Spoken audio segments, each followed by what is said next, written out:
Hello everyone. आज हम बात करेंगे लंबर पंचर प्रोसीजर के बारे में, है ना। लंबर पंचर क्यों किया जाता है, मीन्स इंडिकेशन के बारे में, उसका कॉन्ट्राइंडिकेशन क्या है, किस कंडीशन में नहीं करते, है ना। प्रोसीजर्स का पूरा डिटेल्स देखेंगे, है ना, कैसे करना है, कैसे स्टेराइल मैनर से करना है। उसके बाद है कॉम्प्लिकेशंस, है ना, इससे करने से क्या कॉम्प्लिकेशंस हो सकता है ये देखेंगे। चलो आते हैं फर्स्ट ऑफ इंडिकेशन। कोई भी प्रोसीजर करने से पहले अपन रिटन इन्फॉर्म्ड कंसर्न लेते हैं, है ना। उसमें अपन पेशेंट अगर कॉन्शियस है तो पेशेंट से ले सकते हैं, या फिर अनकॉन्शियस है तो रिलेटिव से लेते हैं, पेशेंट के रिलेटिव से, ठीक है। उसमें बताना है कि लंबर पंचर की ज़रूरत क्यों पड़ रही है ना, और अगर करते हैं तो उसका कॉम्प्लिकेशन क्या हो सकता है, इस विषय में कंप्लीट जानकारी रिलेटिव को देना है और कंसल्ट लेना है। अब इसमें इंडिकेशन का देखते हैं। इंडिकेशन का बात करें तो सबसे पहले डायग्नोस्टिक पर्पज से देखें तो सीएनएस इन्फेक्शन का रूल आउट करना, like meningitis, encephalitis and CNS syphilis है ना, ये सब रूल आउट करने के लिए। Second one is the subarachnoid haemorrhage अगर है तो। Third autoimmune CNS disease like GBS है ना, मल्टीपल स्क्लेरोसिस है, and treatment of idiopathic intracranial hypertension, है ना, और मैलिग्नेंट सेल इन मेटास्टेसिस।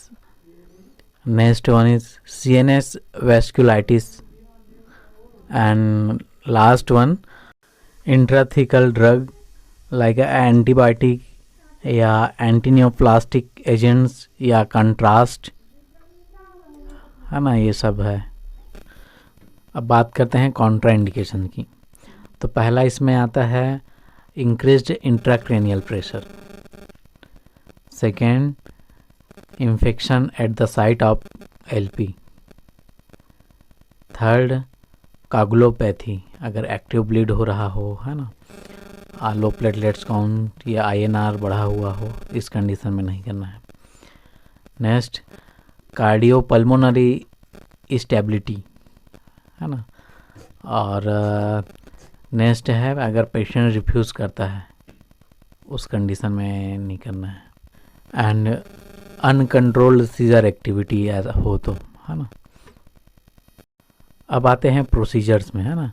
तो प्रोसीजर्स के लिए क्या क्या इक्विपमेंट रिक्वायर्ड है ना, उसको देखते हैं।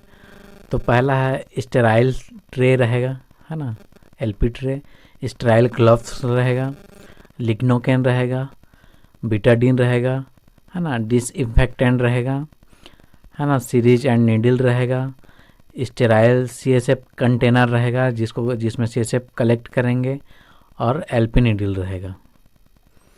उसके बाद देखेंगे पोजीशन। नेक्स्ट है पेशेंट पोजीशनिंग, है ना। During the lumbar puncture upon patient को लेटरल पोजीशन दे सकते हैं या तो सिटिंग पोजीशन, ये डिपेंड करता है ना, क्लिनिकल स्टेटस कैसा है पेशेंट का, उसके अकॉर्डिंग अपन पोजीशन देते हैं। अब एनाटॉमिकल लैंडमार्क की बात करें तो दोनों इलियक क्रेस्ट को जोड़ने वाली एक इमेजिनरी लाइन बनाते हैं, जिसमें अब अपन L4 वर्टेब्रा को फिल करते हैं, है ना। अपन LP के लिए L3 to L4 या L4 to L5 intervertebral space पर नीडल इंसर्ट करते हैं। Because of using this landmark will avoid damage to the conus medullaris. इसमें नीडल का डायरेक्शन कैसे रहेगा, इसमें अपन नीडल को, है ना, उसका एंगल देखें तो अप्रॉक्सीमेटली 15 डिग्री एंगल में इंसर्ट करना है ना, और इसको पेशेंट के अम्बलाइकस के टूवर्ड, है ना, इंसर्ट करना रहता है। स्टेराइल गाउन एंड ग्लव्स पहनने के बाद अब अपन सीधे आते हैं प्रोसीजर्स में, हाँ, जिसमें अपन सबसे पहले क्लीनिंग एंड ड्रेपिंग करते हैं। Cleaning inner to outer circular manner में क्लीन करते हैं, एटलीस्ट 3 टाइम क्लीन करते हैं। After lignocaine infiltration we are ready for insertion LP needle. आज हम 23 गॉज के एलपी नीडल यूज़ करेंगे। कम गॉज का नीडल में, है ना, ज़्यादा डायमीटर रहता है, मतलब ड्यूरा होल ज़्यादा होता है, जिससे CSF लीक होने का चांसेस ज़्यादा रहता है। इसमें क्या है कि PDPH पोस्ट ड्यूरल पंचर हेडेक ज़्यादा होता है।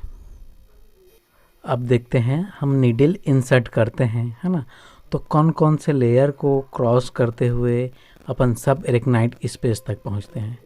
तो उसमें से फर्स्ट तो अपन स्किन रहता है, उसके बाद है सुप्रा स्पाइनल लिगामेंट है, उसके बाद है इंटर स्पाइनल लिगामेंट है, उसके बाद लिगामेंटम फ्लेवम है जो कि सबसे स्ट्रॉन्गेस्ट लिगामेंट है, उसके बाद इपीड्यूरल स्पेस रहता है, उसके बाद अपन ड्यूरामीटर में आते हैं, उसके जस्ट नीचे सब ड्यूरल स्पेस रहता है, उसके बाद एरेक्नॉइड मैटर में आते हैं, उसके बाद पहुंचते हैं अपन सब एरेक्नॉइड स्पेस में, जहां पर CSF रहता है तो उसे नीडल के थ्रू कलेक्ट करते हैं। अब नीडल इंसर्शन स्टार्ट करेंगे, जिसमें एंगल रहेगा 15 डिग्री, है ना, और टूवर्ड अम्बलाइकस, है ना, दोनों हाथों से जेंटली अंदर इंसर्ट करेंगे। कुछ जगह इंसर्ट करते करते कुछ जगह नीडल रेजिस्टेंस एकदम इजी लगने लगेगा, फिर वहाँ पास अपन चेक करेंगे कि CSF आ रहा है कि नहीं। Yes, CSF is coming out, मतलब नीडल सही जगह प्लेस हो चुका है, CSF आने लगा है। इस प्रकार से अब CSF कलेक्ट करना है ना। स्टेराइल कंटेनर में अपन CSF कलेक्ट करते हैं। एडिक्वेट सैंपल कलेक्ट कर लेने के बाद, है ना, स्टिलेट को नीडल में इंसर्ट कर देते हैं।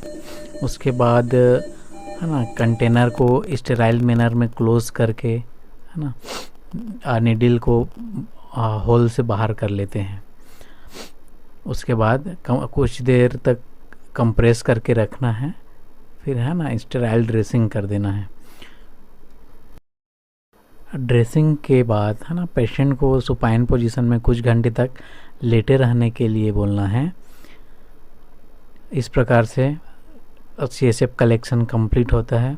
अब देखते हैं उसके कॉम्प्लिकेशन, है ना, कॉम्प्लिकेशन क्या क्या हो सकता है। इसमें तो post lumbar puncture headache, cerebral hernia, infection, बैकएक, सब ड्यूरल या एपिड्यूरल हेमेटोमा, सब एरेक्नॉइड हेमरेज,